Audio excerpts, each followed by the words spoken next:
லிங்கம் வாஸ்து அன்பர்கள் அனைவருக்கும் சிவசரணின் அன்பான வணக்கங்கள். நார்த் ஃபேஸிங் வடக்க பார்த்த ஒரு பிளான் அமைக்க போகிறோம். ஸோ பிளான் அமைக்கும்போது எது ஃபாலோ பண்ணணும், எந்த மாதிரி தப்புகள் நடைபெறுகின்றது, எது மாதிரி இல்லாமல் இருப்பது சிறப்பு அப்படின்றதான் பார்க்க போகிறோம். ஃபஸ்ட்டு நார்த் ஈஸ்ட், இது நார்த் வெஸ்ட்டு.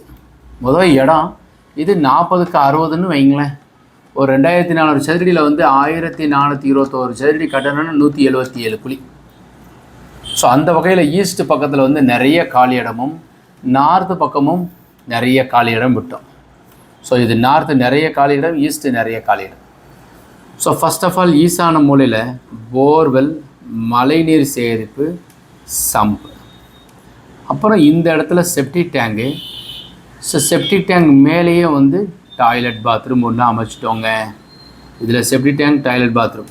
இது sump, borewell, rain water harvesting. Then water டேங்க்கு கன்னி மூலையில் மொட்டை மாடியில் இந்த இடத்துல. வெளியில் நான் போடுறேங்க, உள்ளே தான் வைக்கும். இப்போது வீட்டுக்கு உள்ளே போகிறோம், எது அமைக்கணுங்கிறத சொல்கிறேன். இது ஒரு உதாரணத்திற்கு 28.4க்கு 45.4 வச்சுருக்கோன்னு வச்சுக்கோங்களேன். ஏன்னா 60 அடி இருக்குது, 45.4, 28.4க்கு 45.4 பெஸ்ட் அளவு, அல்லது 50.4 வச்சுக்கிறோம். ஓகே, இப்போ இதை நாங்கள் என்ன செய்கிறோம்னாக்கா பிரிக்கிறோம். ஸ்ட்ரைட்டாக இப்படி கொண்டு வந்துட்டோம். இது அக்னி மூலையா, இது சவுத் ஈஸ்ட். இந்த இடத்துல நார்த்து, இது ஈஸ்ட். ஸோ சவுத் ஈஸ்ட் அக்னி மூலைங்கிறதுல உங்களுக்கு கிச்சன் வரணும். ஸோ சவுத் வெஸ்ட்டு கன்னி மூலையில் உங்களுக்கு பெட்ரூம் வரணும். North west. அப்போ இந்த மூலையில் நாங்கள் இப்படி கொண்டு வந்துட்டோம். ஸோ சவுத் ஈஸ்ட் கிச்சன் வச்சுட்டோம். இது தலைவாசல் வைக்க போகிறோம். இது பெட்ரூம் வச்சுட்டோங்க. இது ஒரு பெட்ரூம் வச்சுட்டோம். இதை இப்படி பிரிச்சுட்டோம். டாய்லெட்டு, திஸ் ஒன் பெட்ரூம் வாயு மூலையில். இது ஆன்டி ஸ்பேஸு. ஸோ இது பிரிச்சுட்டோம். இதை இப்படி பிரிச்சுட்டு இது ஒரு என்ட்ரன்ஸ் இங்கே வச்சுட்டோம். பின்னாடி என்ட்ரன்ஸ் வச்சுட்டோம். இது வச்சுட்டோம். இதில் மாடிப்படியும் கொடுத்துட்டோம். வெராண்டா போர்ட்டிக்கு கொடுத்துருக்கோம். இது ஹால். இப்போ இந்த வீடு எப்படியெல்லாம் தப்பாக பண்ணுவாங்கங்கிறது உங்களுக்கு சொல்கிறேன். ஸோ 40க்கு 60 தப்பாக பண்ணுறது, நல்லா எப்படி தப்பாக பண்ணுறது, நல்லா தப்பு, நல்லா இருமா அப்படின்னு சொல்கிறோம். அது மாதிரி நார்த் ஈஸ்ட் வெட்டுவோம். ஒரு வெட்டிட்டோம். தலைவாசல் வச்சுட்டோம். மெயின் டோர் சார் இங்கே வச்சுருக்கோம்.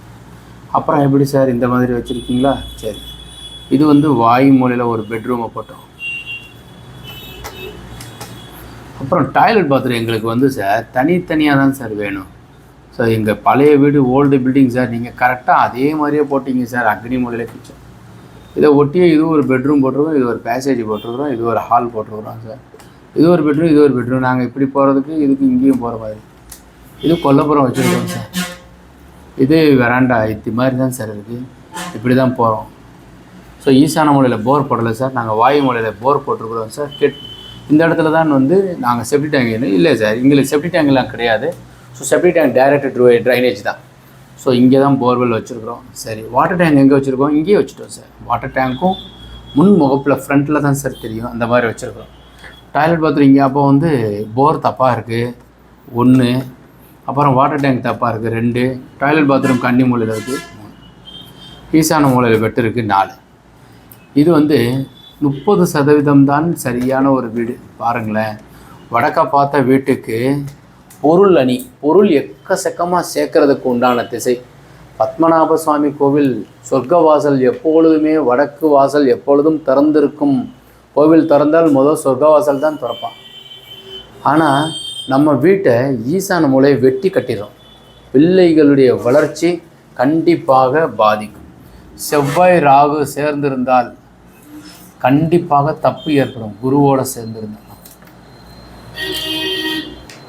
பூமியை இந்த மாதிரி வெட்டி கட்டும்போது இந்த பிந்துங்கிறது சரியாக சுற்றாது. அதனால் இயற்கை பேரழிவுகள் ஏற்படுவதற்கு உண்டான வாய்ப்பை வசிப்பவர்களே உருவாக்குகின்றார்கள். ஸோ வெளிநாட்டில் எல்லாம் நிறைய நிலநடுக்கம் அதிகமாக ஏற்படுது. சென்னையில் சுனாமி வந்துருச்சு. மதுரைக்கு அருகிலே நிலநடுக்கம் உணரப்பட்டிருக்கு. ஸோ எங்கு எல்லாமே நிலநடுக்கம்ங்கிறது நடந்துக்கிட்டு இருக்கு. சூறாவளி காற்றினால் காரே பல கிலோமீட்டர் தூரத்திற்கு பறந்து விழுந்திருக்குன்னு சொல்கிறான். ஸோ மீனெல்லாம் வேறு ஒரு ஊர்லேருந்து எங்கேருந்தோ வந்து காற்றில் வந்து கலந்து எங்கேயோ மலை மாதிரி பொழியுது. இதெல்லாம் இயற்கை பேரழிவிற்கு வந்து ஒரு ஒத்திகை. அப்போ வீடு தவறு ஏற்படும் போது இந்த பூமியினுடைய வைப்ரேஷன், ஸோ நிறைய வந்து நிலநடுக்கம் ஏற்படுவதற்கு உண்டான காரணமே தப்பாக கட்டினோன்னா ஒரு ஆட்டிட்டு கீழே உள்ளே தள்ளிட்டு முன்னையும் புதுசாக கட்ட சொல்லுது. கட்டும்போதே சரியாக கட்டிட வேண்டியதானே. பிளான் தேவைப்படுறவங்க, வாஸ்துபடி தேவைப்படுறவங்க 9952166706ங்கிற நம்பருக்கு தொடர்பு கொண்டு வரைபடம் பெற்றுக்கொள்ளலாம். வாஸ்து ஆல்ட்ரேஷன் நீங்கள் செஞ்சுருக்கீங்க, பிளான் அமைச்சிருக்கீங்கன்னா அனுப்பி வைங்க, வாஸ்து ஆல்ட்ரேஷன் செய்து தரேன். வாஸ்துபடி உள்ள வீட்டில் வசிப்போம், வளமுடன் வாழ்வோம். மீண்டும் நாளை ஒரு அருமையான தகவலோடு சந்திக்கின்றேன். வணக்கம்.